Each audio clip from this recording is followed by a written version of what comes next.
Hi there and welcome friends. If this is your first time here, my name is Tiffany and I'm the International Witch.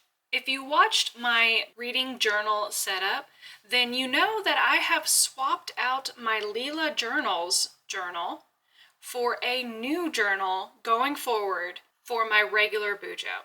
And that is because of the bleed through problem I get when I'm using watercolors. So what am I moving towards? An Archer and Olive. Now, I know Archer and Olive is very popular. This is my first ever Archer and Olive. And I thought about going back to my Mellow Days Reverie, but unfortunately, Mellow Days, their covers, they have like one really pretty design and the others are just their names. And I don't like that. I don't like it when a journal is just a big logo. I love a beautiful journal. So I saw this one. I think it was Erin Smith who did an unboxing, and the gasp that I gasped when she pulled this one out is beautiful. This is amazing. So without further ado, this is the Coiled Key by Archer and Olive.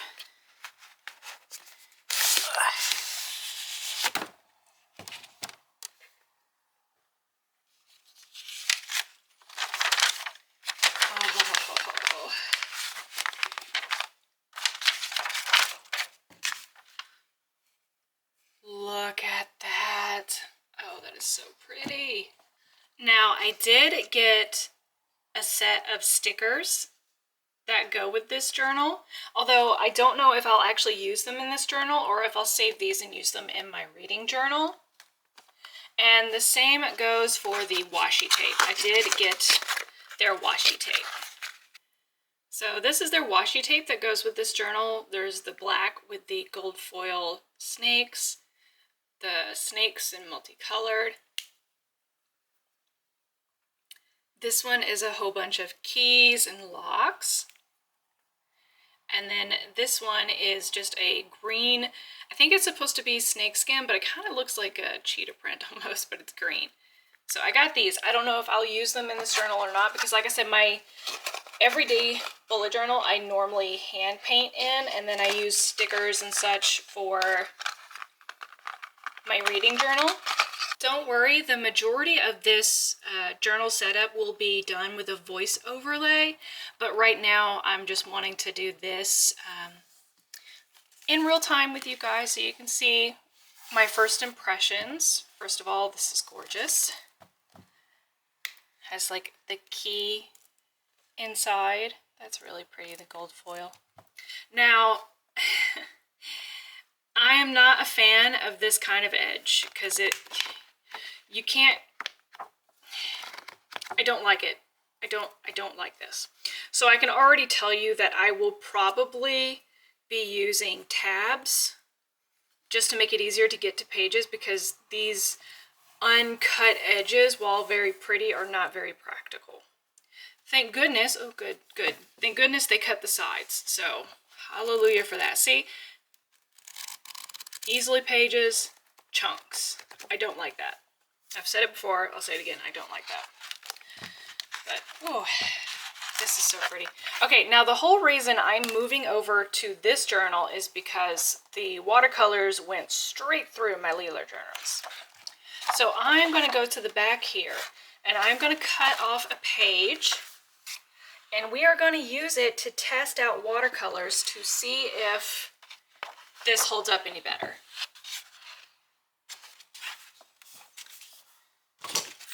I'm actually going to leave a little bit because I don't want to cut off the binding area.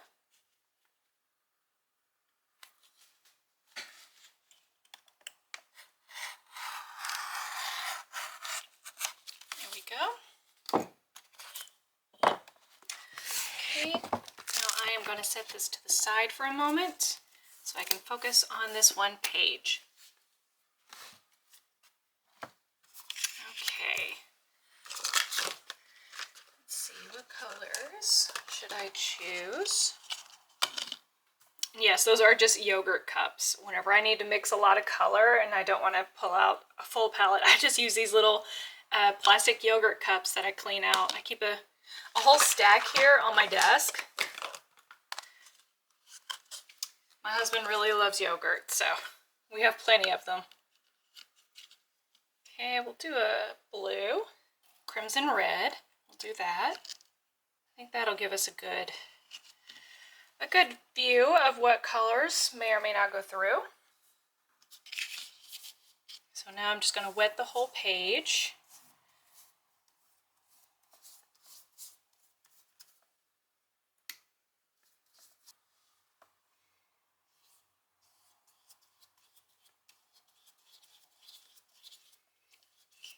Get a good wash of this. Okay, now let's do the red over here.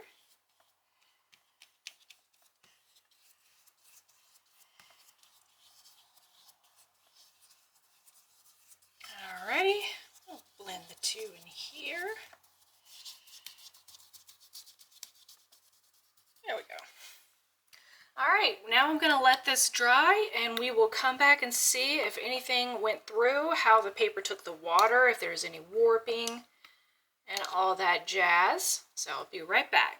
1 hour later. Okay, so we're back. Everything is completely dry. Now, we do have some warping, which is expected. Even water paper warps whenever it's that saturated. So that's not undoable. I can totally live with that. But my favorite part is absolutely not a trace came through. So it passed the watercolor test. Great job, Archer and Olive. Please excuse me if I sound a bit nasally. I currently have a cold. So November is my birthday month, and as I've gotten older, it's made me question things, like looking back on what I've learned over my years and things that I'm still learning every day, the adventures I've been on and the adventures to come. So for this month, I thought a galaxy explorer theme might be fun. You know, traveling the stars, no destination in mind, but just wanting to learn. I wanted certain areas to be painted and certain areas to not be painted, and I didn't want to deal with masking fluid, so instead I am just using tape. For paint, I'm going to be using the Arteza Premium Gouache colors in the colors Noir, Lilac, Ultramarine, and White.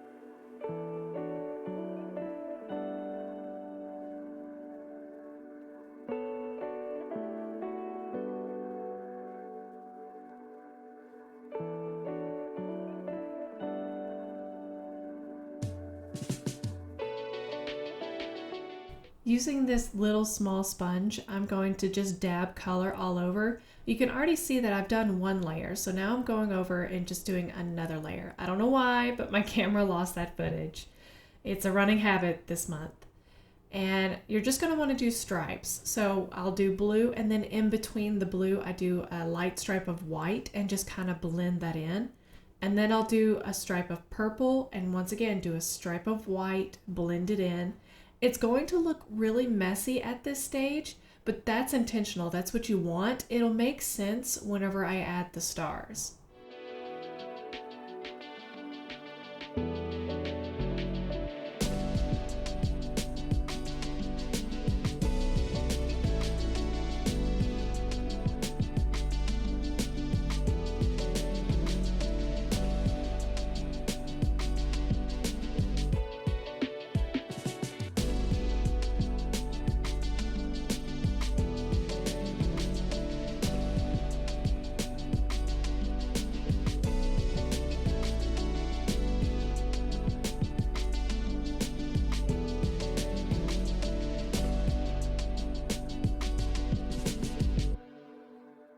So I have no clue what happened, but all of the footage from the past 24 to 48 hours is gone. Luckily, it decided to save a couple of screenshots. It saved the screenshots, but not the videos. So I will try to list all the screenshots so you can kind of follow along and see what I'm doing. But this is the finished cover page. I decided to do all of the zodiac constellations as well as my manifestation for this month. What am I manifesting this month? Magical things I can do to achieve that outcome and practical things I can do to achieve that outcome. Things that I want to leave behind from last month and things that I want to continue in this month. I thought this was a good reflection and goal setting page to go along with the calendar. And for my compass rose, I actually used my paper tape as a guide. I really should probably get one of those drawing compass. That's it. I should probably get a drawing compass. And now on to my schedule and my habits tracking page. I should probably add some really cheap throwaway washi tape to my list because this paper tape does pull the top layer of my Archer and Olive journal. But I'm able to fix that. It's not a big deal, but I probably should do that going forward. And this time I was smart enough to put gloves on first. If you're curious about the elemental powers, you simply pick one description for each power as something that you want to focus on this month. I have the chart still listed in my Grimoire page area if you would like to pick it up and get some suggestions. For example, if you choose resourcefulness for your earth power this month, then maybe you can focus on using more of the items in your pantry, making things go a little farther and not purchasing new stuff. Maybe for your TBR and your reading list, you look into your library and use something you already have. These can help you pick a habit or a goal to track when you're not really sure what you want to do for the month. The idea of the elemental powers was inspired by Beth from Beth and Beyond on YouTube. However, mine is very different than hers. She has a completely different system, and I would suggest looking her up if you are interested in something more. And since I brought up the topic of printables, if this is your first time here, then you may not know, but I run a blog, and if you sign up for the newsletter on the homepage of my blog, you'll get a code in your email. Enter that code into the Grimoire section of my blog, and you'll have unlimited access to all of my free printables. I put Grimoire pages on there, I put my bullet journal sheets on there, all for you to print as many times as you want every month. All I ask is that you please don't pin anything from my password protected area onto Pinterest.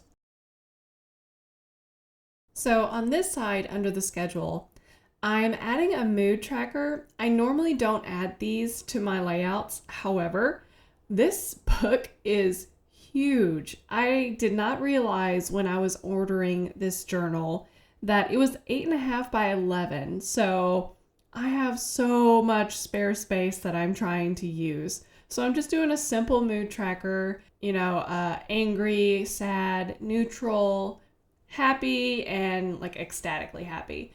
And I'll just do like different colors for them. But I can't believe I'm saying this, but I'm going to have to come up with so much stuff to take up space in this book.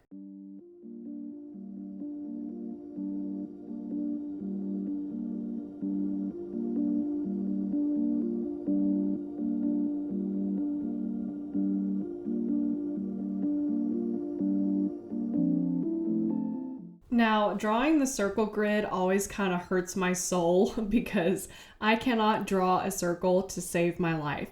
So whenever I upload these for you guys on the Grimoire, I always put in the original line illustration on this part, not my drawing. So you'll actually get like a really pretty circle, but I cannot do it. I don't know why. I have a problem with straight lines and circles. Everything else I can do perfectly fine.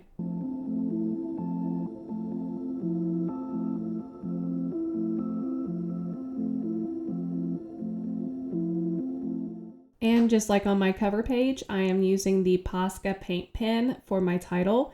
And I don't know what it is, but Posca does not like going on top of acrylic paint. Like, I really had to baby it in a lot of areas.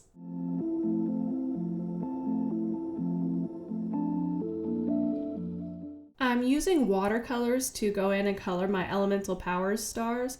And the colors that I'm using, for the purple, I'm using Violet by Grimoire Academy. For the yellow, I'm using Golden Yellow by Grimoire Academy. And for the green, I tried to use olive green, but it actually wound up looking brown. So I added Sap Green by Daniel Smith. For the red, I used Cadmium Red by Winsor & Newton. For the blue, I used Ultramarine Blue by Grimoire Academy.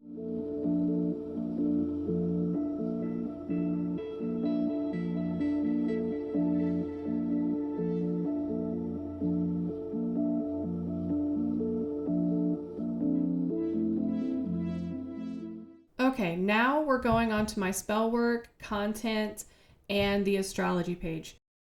Because I know not everybody is a content creator, for my content area, I will often just label it as notes or I'll leave it blank for you, so don't worry, you can still use this page.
Because I have so much extra space to work with, on the astrology page, I've also included a tarot draw so you can pull a card for November and track it, and at the end of the month you can see if it was accurate or not. I'll probably do this going forward just because, like I said, I have a lot of space to cover. Now, in astrology in November, it's Scorpio season, so be prepared for some deep and passionate energies playing in the air. But it's the retrogrades that are really going to dominate November and making it a very busy month. If you thought you were past something, don't be surprised to see it back this month for round 2. On November 5th, we're going to experience our full moon in Taurus. And now Taurus is a patient, practical, and reliable sign that's all about the little pleasures in life. Think about those traits and how you'd like to incorporate them in your life. Now, on November 19th, we have November's new moon in Scorpio. I made a mistake and wrote Sagittarius. It's actually Scorpio. I don't know what I was thinking, but trust me, the uploaded version will be corrected. And Scorpio's darker aspects are jealousy and being very argumentative. They can be insecure with a very cynical, negative outlook on life. So think about things that you would like to let go in the month that fall under those traits, or you can just use this space to journal about shadow work and why these things are happening in your life, what triggers you to feel jealousy. It's just a space for you to grow as a person and write a paragraph or two and just reflect on these traits. Okay, and now it's time for the final walkthrough. This month I definitely added a whole bunch of new stuff just because, well, This book is massive. I love it. It was able to take paint and watercolor so well, but I'm definitely going to have to get creative in the following months for things to add. If you have any suggestions for what you'd like to see, leave a comment below. I know one suggestion was for a money tracking. I don't track my expenses every month, so that's something I'm still having to research. As always, if you want to see more of these videos, make sure to subscribe. Hit the thumbs up button if you enjoyed this because it tells YouTube that it's worth showing to more people. Even leaving your favorite magical emoji would mean the world to me. And if you're interested, here's a video that YouTube thinks that you'll enjoy. As always, love you. Bye.